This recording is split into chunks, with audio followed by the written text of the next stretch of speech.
ഒരിക്കൽ ലോകപ്രശസ്ത തത്വചിന്തകനായിരുന്ന സോക്രട്ടീസിന്റെ അരികിൽ ചെന്ന് ഒരു വ്യക്തി സംശയം ചോദിച്ചു.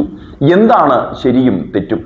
അതിന് പല ഉദാഹരണങ്ങൾ സഹിതം സോക്രട്ടീസ് ഉത്തരം നൽകാൻ ശ്രമിച്ചെങ്കിലും ആഗതന് തൃപ്തി തോന്നിയില്ല.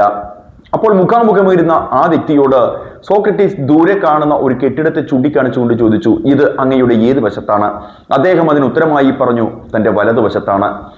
എതിരെയിരുന്ന ആ വ്യക്തിയെ തന്റെ അരികിലിരുത്തിക്കൊണ്ട് വീണ്ടും സോക്രട്ടീസ് ചോദിച്ചു, ഇപ്പോൾ ഈ കെട്ടിടം താങ്കളുടെ ഏത് വശത്താണ്?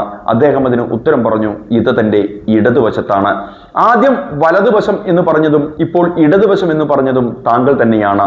എങ്ങനെയാണ് താങ്കൾക്ക് രണ്ട് ഉത്തരം കിട്ടിയത്? അതിന് ആഗതൻ പറഞ്ഞു, ഞാൻ ദിശ മാറി ഇരുന്നത് കൊണ്ടാണ്. അതിന് സോക്രട്ടീസ് മറുപടി പറഞ്ഞു, തീർച്ചയായും കെട്ടിടമല്ല മാറിയത്, താങ്കളുടെ വീക്ഷണകോണിലുണ്ടായ മാറ്റമാണ് 2 തവണ പറയുമ്പോൾ 2 ഉത്തരങ്ങൾ താങ്കൾക്ക് തന്നത്.